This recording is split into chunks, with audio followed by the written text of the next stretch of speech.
Welcome to DSR point. ఓ మాజీ మంత్రి సత్తెనపల్లి నియోజకవర్గానికి సంబంధించిన ఒక మాజీ ఎమ్మెల్యే నిన్న సత్తెనపల్లి ప్రాంతంలో ఉన్నటువంటి ఎట్టాయిపాళానికి సంబంధించినటువంటి ఒక వ్యక్తి చనిపోతే సంవత్సరం క్రితం చనిపోతే అతన్ని పరామర్శించడానికి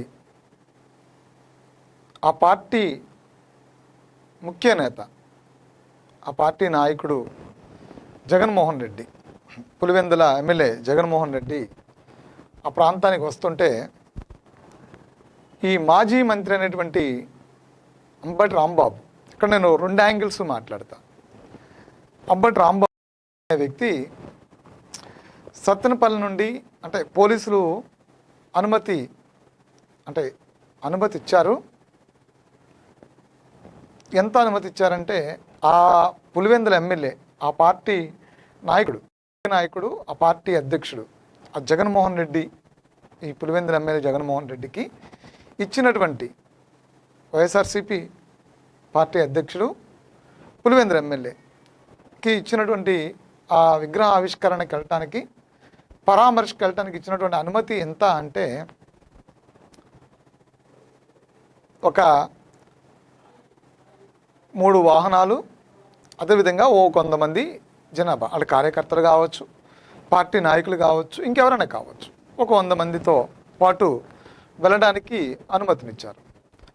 ఆ అనుమతితో వెళ్ళి అక్కడ కుటుంబ సభ్యుల్ని పరామర్శిస్తారు, విగ్రహ ఆవిష్కరణ చేసుకుని రావాలి.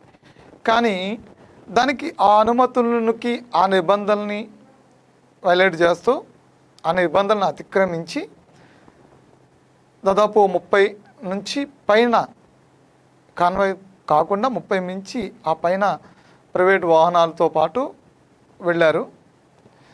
ఆ తర్వాత గ్యాదర్ చేశారు, పార్టీకి సంబంధించిన వ్యక్తులందరినీ కూడా పెద్ద ఎత్తున గ్యాదర్ చేశారు. అంటే ముందస్తుగానే పోలీసులు వాళ్ళ అనుమతి అడిగినప్పుడే వాళ్ళు చెప్పడం జరిగింది, మేము ఇంతవరకే అనుమతించగలం. ఆ ప్రాంతానికి ఉన్నటువంటి పరిస్థితులు, ఆ రోడ్లు అవన్నీ కూడా ముందుగానే వాళ్ళకు ఉన్నటువంటి నాలెడ్జ్ పోలీసులు ముందుగానే చెప్పడం జరిగింది. కానీ వాళ్ళు ఇచ్చినటువంటి ఏదైతే ఆ అనుమతులు ఉన్నాయో వాటిని వైలేట్ చేస్తూ, ఆ నిబంధనలని అతిక్రమించి మరీ వెళ్ళారు. ఎవరు? ఈ పులివెందుల ఎమ్మెల్యే, ఈ పార్టీ అధ్యక్షుడు. సరే, ఇతను సత్తెనపల్లి నుంచి కూడా ఆ ప్రాంతానికి రావడానికి ఒక ర్యాలీ తీశాడు. భారీ జనాన్ని సమీకరించి ఒక ర్యాలీగా బయలుదేరి అక్కడికి వెళ్తూ ఉన్నాడు. అక్కడ దారిలో పోలీసులు అడ్డుకుని మేము మీకు అనుమతి, మీ ర్యాలీకి మేము అనుమతులు ఇవ్వలేదు. ఆల్రెడీ ఈ పులివెందుల ఎమ్మెల్యే వైఎస్ఆర్సీపీ పార్టీ అధ్యక్షుడు ఎవరైతే ఉన్నారో జగన్మోహన్ రెడ్డి పర్యటనకు కావాల్సినటువంటి అనుమతి ఏదైతే ఉందో దాన్ని మేము ఇచ్చాము, ఇప్పటికే నిబంధనలు అతిక్రమించారు, కాబట్టి మీరు వెళ్ళటానికి లేదు అని అడ్డుకున్నారు. ఇతను కాకుండా ఇతనితో పాటు ఇతని తమ్ముడు అబ్బటి మురళి అనే ఒక వ్యక్తి, ఇద్దరు కలిసి అక్కడ పోలీసుల మీద జులుం ప్రదర్శించి వాళ్ళని దుర్భాషలాడుతూ, వాళ్ళకి హెచ్చరికలు జారీ చేస్తూ, దౌర్జన్యం చేస్తూ, వాళ్ళ మీద అక్కడున్నటువంటి భారీ గేట్స్ ఏవైతే ఉన్నాయో ఆ భారీ గేట్స్ అన్నింటినీ కూడా తొలగించడం అంటే వాటిని ఎత్తి అవతల విసిరేస్తూ, అంటే పోలీసుల ముందే రౌడీయిజం, అరాచకం చేస్తూ చాలా భయభ్రాంతులు. అంటే పోలీసులు కూడా ఇక్కడ మనం అడ్డుకుంటే మన మీద ఏ దాడి చేస్తారో అంటే అక్కడ ఉన్నటువంటి జనాన్ని చూస్తుంటే వాళ్ళందరూ కూడా చాలా తీవ్ర కరుడు కట్టినటువంటి నేరస్తుల్లా కనిపిస్తున్నారు. కరుడు కట్టినటువంటి వ్యవహారం అక్కడంతా కనిపిస్తుంది. అంటే పోలీసులు కూడా సాధారణ వ్యక్తులే. ఇప్పుడు గన్నుంది కదా అని చెప్పని తీల్చి టపా కాల్ చేసడానికి అనుమతి లేదు, అనుమతులు తీసుకోవాలి పాపం వాళ్ళు. అంటే అక్కడ ఎమర్జెన్సీ సిచ్యువేషన్ని క్రియేట్ చేస్తున్నారు. అంటే ఉన్న పలంగా వాళ్ళకి పైనుంచి ఆదేశాలు వచ్చి అక్కడ ఉన్నటువంటి సిఏలు ఎస్ఏలు వాళ్ళ దగ్గర ఉన్నటువంటి రివాల్వర్ని తీసి ఫైరింగ్కి వెళ్ళాల్సినటువంటి ఎమర్జెన్సీని క్రియేట్ చేస్తున్నారు అక్కడ. ఎందుకంటే అక్కడ ఉన్నటువంటి వ్యక్తులు అలా వ్యవహరిస్తున్నారు. సరే, అలాంటి ఉన్న పలంగా అలాంటి ఆదేశాలు తీసుకోవడానికి లేదు. కానీ అక్కడ అడ్డుకునే ప్రయత్నం చేస్తే వాళ్ళ మీద ఏ దాడి జరుగుతుందో. ఎందుకంటే మనం గతంలో వైఎస్ఆర్సీపీ అధికారులు ఉన్నప్పుడు పోలీసుల మీద కూడా రాళ్ల దాడులు చేశారు. చంద్రబాబు నాయుడు పర్యటనలో ఈ పొంగునూరు అనేటువంటి ప్రాంతానికి వెళ్తున్నప్పుడు ప్రాంతంలో జరిగినటువంటి రాళ్ల దాడి ఇంకా అది పోలీసులు మర్చిపోలేదు. సో మొన్న రీసెంట్గా పొదుల్లో కూడా పెద్ద ఎత్తున పోలీసుల మీద రాళ్ల దాడి చేశారు. ఇప్పటికే పోలీసుల మీద చాలా తీవ్రమైనటువంటి ఆవేశంతో ఉన్నారు. పోలీసులు బాగా టార్గెట్ చేస్తున్నారు. ఈ వైసీపీ జగన్మోహన్ రెడ్డి అనే వైసీపీ నాయకుడు కావచ్చు, ఆ పులివెందుల ఎమ్మెల్యే కావచ్చు, అదేవిధంగా ఈ అందులో ఉన్నటువంటి కొంతమంది నేతలు కావచ్చు, ఆ కార్యకర్తలు కావచ్చు, పెద్ద ఎత్తున పోలీసులు టార్గెట్ చేశారు. వాళ్ళ మీద ఎప్పుడు ఎటు నుంచి ఏ దాడి చేస్తారో తెలియదు. అది బ్లేడ్లతో దాడి చేస్తారో, రాడ్డులతో, మారణ ఆయుధాలతో దాడి చేస్తారో పోలీసులు కూడా అంత చిక్కట్లేదు. అంటే వాళ్ళ దగ్గర ఏ వెపన్స్ ఉన్నాయో తెలియట్లా. మ్యాక్సిమం అక్కడ ఉండే వాళ్ళందరూ కూడా ఈ బ్లేడ్ బ్యాచ్ ఎక్కువగా ఆ కార్యక్రమాలకు అటెండ్ అవుతున్నారు అంటున్నారు. బ్లేడ్ బ్యాచ్ అంటే ఎలా ఉంటుందో మనం మాటల్లో చెప్పనవసరం లేదు. ఇక ఆ యాక్షన్ వాళ్ళు వెంటనే ఆ బ్లేడ్తో ఎలా అటాక్ చేస్తారో తెలియదు. ఆ భయం పోలీసులో కూడా అక్కడ చాలా స్పష్టంగా కనిపిస్తుంది. కాబట్టి అక్కడ పోలీసులు వాళ్ళని నియంత్రించేటువంటి పరిస్థితి అక్కడ లేదు. నియంత్రిస్తే ఏం జరుగుతుంది అనేటువంటి వాళ్ళ భయాన్ని కూడా మనం, వాళ్ళ ఆందోళన భయాన్ని కూడా మనం ఓకే తీసుకుందాం, యాక్సెప్టబుల్, అది తీసుకోవాలి, 100% తీసుకోవాలి. గుడ్.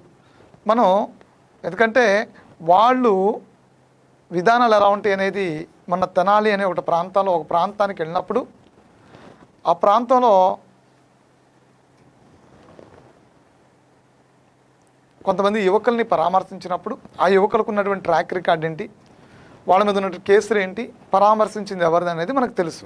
అంటే ఎటువంటి వ్యవస్థలో ఎటువంటి వ్యక్తుల్ని పెంచి పోషిస్తున్నారు, ఎవరిని వీళ్ళు ఆదరిస్తున్నారు, ఎవరికి వీళ్ళు మద్దతుగా ఉన్నారు, ఎవరు వాళ్ళకి పార్టీకి మద్దతుదారులుగా వ్యవహరిస్తున్నారు, ఎటువంటి వ్యక్తులు వ్యవహరిస్తున్నారు అనేది మనం ఆ ప్రాంతానికి వెళ్ళినప్పుడు, తెనాలి వెళ్ళినప్పుడు మనం చూసాం. ఎట్లాంటి వ్యక్తులు ఈ పార్టీకి మద్దతుగా ఉన్నారు, వీళ్ళు ఎవరిని పెంచి పోషిస్తున్నారని చూసాం. గుడ్. కాబట్టి ఇప్పుడు మనం ఇక్కడ పెద్దగా చేయడానికి ఏమీ లేదు. అంటే ఎటువంటి వ్యక్తులు ఇక్కడ ఉన్నారు అనేది మనకి చాలా స్పష్టంగా కనిపిస్తుంది. సో ఇక్కడ మనం తెలుసుకోవాల్సిన అంశం ఏంటి అంటే చాలా క్లియర్గా అటువంటి వ్యక్తులతో పార్టీ నిర్వహణ కార్యక్రమాలు చేస్తూ పోలీసుల మీద దాడులు చేస్తున్నటువంటి వ్యక్తుల్ని అప్పుడు నియంత్రించే అవకాశం లేదు. వాళ్ళు ఎటు నుంచి వచ్చి దాడి చేస్తారో తెలియదు. కానీ చట్టం మీ చేతుల్లో ఉంది. హోమ్ మినిస్టర్ ఉన్నారు, అదేవిధంగా డీజీపీ ఉన్నారు.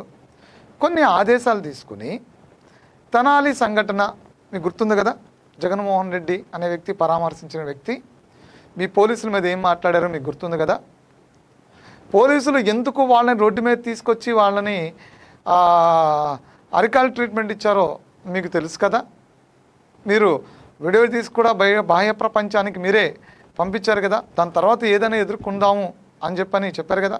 మీ హోంమంత్రి కూడా చెప్పారు కదా, పోలీసుల మీద దాడులు చేస్తూ ఉంటే చూస్తూ ఊరుకోవాలన్నారు కదా. మరి ఇప్పుడు పోలీసుల మీద బాహ్య ప్రపంచం మొత్తం చూస్తుండగా, లైవ్ విజువల్స్ రన్ అవుతూ ఉండగా మరి దాడి చేశారు కదా, దాడులు చేసేటువంటి ప్రయత్నం చేశారు కదా. ఒక కానిస్టేబుల్ మీద దాడి చేసినందుకు రోడ్డు మీద కూర్చోబెట్టి అరికాల్ ట్రీట్మెంట్ ఇచ్చి ఇది సరైనటువంటి పద్ధతినే అని మీరు చెప్పారు కదా. మరి ఇప్పుడు అంతలా దాడులు చేస్తూ భారీ గేట్స్ని మీ మీద వేసి మిమ్మల్ని కొట్టేటువంటి ప్రయత్నం చేస్తూ ఒక పెద్ద ఎత్తున అక్కడ ఒక జనసమూహాన్ని రెడీ చేస్తూ వాళ్ళని ఎనీ మూమెంట్ మీరు అడ్డుకునే ప్రయత్నం చేస్తే మీ మీద మారణాయుధాలతో దాడులు చేయడానికి సిద్ధంగా ఉండి, ఒక పోలీస్ కదా అక్కడ ఉంది, చాలామంది పోలీసులు ఉన్నారు కదా. మరి మీ అందరి మీద దాడి చేయడానికే కదా వచ్చింది. మరి ఇప్పుడు ఆ అరికాల ట్రీట్మెంటు అబ్బడి రాంబాబు అనే వాడి తమ్ముడికి అక్కడికి వచ్చినటువంటి బ్లేడ్ బ్యాచ్కి గంజా బ్యాచ్కి వర్తించదా? ఒక కానిస్టేబుల్కి ఫిర్యాదు చేస్తే, మరి మీరు పోలీసు కానిస్టేబుల్ మీరు ఫిర్యాదు చేస్తే వాళ్ళని రోడ్డు మీద తీసుకొచ్చి కూర్చోబెట్టి మరి అరికాల్ ట్రీట్మెంట్ ఇచ్చారు. వాళ్ళు పోయి జగన్మోహన్ రెడ్డి పరామర్శించారు. ఈ రాష్ట్ర హోంమంత్రి కూడా చెప్పారు కదా, అది మేము ఇదే విధాన్ని అవలంబిస్తాము, ఇది సరైన విధానమే అని చెప్పారు కదా. మరి ఇప్పుడు ఎందుకు ఆ వ్యత్యాసం చూపిస్తున్నారు అంటే, అందరూ మాట్లాడుకున్నట్టు వాళ్ళు దళితుడు వెనకబడిన వాళ్ళు కాబట్టే తీసుకొచ్చి అరికాల ట్రీట్మెంట్ ఇచ్చారా? ఇక్కడ ఈ అబ్బడి రాంబాబు వీడి తమ్ముడు వాడితో పాటు ఉన్న వాళ్ళు ఉన్నత కులమైన వాళ్ళనా? లేదు అంటే కనుక మాజీ మంత్రులు పొలిటికల్ నాయకులు అని భయపడుతూ ఉన్నారా? ఇప్పుడు మీ పోలీస్ శాఖ నుంచి ఎవరో ఫిర్యాదు చేయలేదా? ఇప్పుడు మీ హోం మంత్రి ఎందుకు వాడిని ఉపేక్షించారు, తీసుకొచ్చి కూర్చోబెట్టండి అని చెప్పని మీకు ఆదేశాలు ఇవ్వటం లేదా? సో ఇవన్నీ రేపొద్దున ఇవన్నిటికీ ఆన్సర్ చేయాల్సింది ఉంటుంది. ఈరోజు బహిరంగంగా బాహ్య ప్రపంచం మొత్తం చూస్తుండగా అబ్బడి రాంబాబు అనేవాడు వాడు తమ్ముడు భారీ గేట్స్ మీ మీద వేసే ప్రయత్నం చేశారా లేదా? మిమ్మల్ని దుర్భాషలు ఆడారా లేదా? మీరు పూర్తిగా అడ్డుకునే ప్రయత్నం చేస్తే అక్కడున్న వాళ్ళందరినీ వెంటనే అటాక్ చేయించడానికి సిద్ధం చేశారా లేదా? అక్కడున్న వాళ్ళందరూ కూడా ఎవరైనా రాజకీయ నాయకులు ఉన్నారా? సాధారణ జనం ఎవరైనా ఉన్నారా? అంటే పొద్దున్న లేచి వాడు పొట్ట చేత్తో పట్టుకుని బ్రతకడానికి వెళ్ళేటువంటి జనజీవనంలో ఉన్నటువంటి వ్యక్తులు, సాధారణ జీవనం గడుపుతున్నటువంటి వ్యక్తులు అక్కడ ఎవరు ఉన్నారా? రౌడీ షీటర్లు, గంజాయి బ్లేడ్ బ్యాచ్ వాళ్ళే ఉన్నారా? ఒకసారి చూసుకోండి. ఆ విజువల్స్లో ఎవరున్నారో ఒకసారి మీరు వెరిఫై చేయండి. వెరిఫై చేసి వాళ్ళ మీద సేమ్ అలాంటి యాక్షన్ తీసుకోగలుగుతున్నారా? తీసుకోగలిగినప్పుడే సొసైటీలో ఈ సమాజానికి చట్టం మీద, ఓ హోంశాఖ మీద, ఓ ప్రభుత్వం మీద ఎప్పుడు ఓ బలమైనటువంటి భరోసా నమ్మకం కలుగుతుందంటే, వాడు అబ్బడి రాంబాబు అయినా, వాడు తమ్ముడైనా, వాడు ఎవడైనా చట్టాన్ని చేతుల్లో తీసుకుని చట్టాన్ని వ్యతిరేకించి రౌడీయిజాన్ని పెంచి పోషించి సమాజంలోకి గూండాల్ని, రౌడీల్ని వ్యవస్థలను నాశనం చేస్తూ రాజ్యాంగం ఇచ్చినటువంటి పరిధుల్ని దాటుతూ సభ్య సమాజంలోకి, సాధారణ జనజీవనంలోకి ఇలాంటి వ్యక్తిని పోషిస్తున్న వాళ్ళ మీదకి అలాంటి ట్రీట్మెంట్ తీసుకుంటే ఇలాంటి వాటిని కట్టడి చేయొచ్చు. భవిష్యత్తులో అబ్బడి రాంబాబు గాడికే తప్పలేదురా, వాడి తమ్ముడికే తప్పలేదురా, రేపొద్దున మనకైనా ఇలాంటి పరిస్థితి వస్తుంది, మనం చట్టాన్ని చేతుల్లో తీసుకోకూడదు, చట్టం చాలా బలంగా పనిచేస్తుంది అనే ఒక భయాన్ని పంపించాల్సిన అవసరం ఉంది కదా. వాడు అబ్బడి రాంబాబు గాడైతే పైనుంచి అయినా దిగొచ్చాడా? వాడికైనా ప్రత్యేకమైన చట్టాలు ఉన్నాయా? ప్రత్యేకమైనటువంటి రాజ్యాంగం ఉందా? అక్కడ రౌడీ షీటర్ ఎవడైతే ఉన్నాడో గంజాయి బ్లేడ్ బ్యాచ్ గాడు మీ కానిస్టేబుల్ మీద దాడి చేస్తే ఏదైతే చట్టం వర్తిస్తుందో ఇక్కడ అబ్బడి రాంబాబు గారికి కూడా అదే వర్తిస్తుంది. వీడేం ప్రత్యేకమైన కేటగిరీ కాదు కదా. రాజ్యాంగం ఇక్కడ అందరికీ సమాన హక్కులు కల్పించింది. చట్టంలో రాజ్యాంగం మీకు కల్పించిన హక్కులు ఎవడి మీదైనా ఒకటే యాక్షన్ తీసుకోమని. వాడి మాజీ మంత్రో అయితే ఒకలాగా, వాడు సాధారణ వ్యక్తి అయితే ఇంకొకలాగా, ఇంకొకడైతే ఇంకొకలాగా ఏం లేదు. ఎవడైనా సరే మీ మీద దాడి చేస్తే అవే సెక్షన్స్ అప్లై అవుతాయి. అదే యాక్షన్ తీసుకోవాలంటే మీరు తీసుకోవాలి. ఆ రోజు మీరు వాళ్ళ మీద యాక్షన్ తీసుకున్నది చట్ట ప్రకారం నేరం అయితే, అది తప్పైతే ఈరోజు వీడి మీద, ఈ అబ్బడి రాంబాబు మీద తీసుకోరు.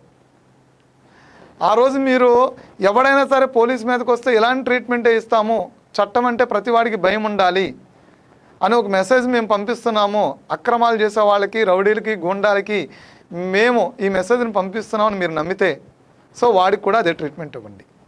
That's all. ఇంతకుమించి ఈ వీడియోలో మేము చెప్పాలనుకున్నది ఏమీ లేదు, ఇంతవరకు చెప్తాం. సో దీని ద్వారా చట్టం ఎలా పనిచేస్తుంది, ఇప్పుడు వీడి మీద ఎలాంటి యాక్షన్ తీసుకోబోతుంది అనేది మాత్రం వేసి చూస్తాం అంతే.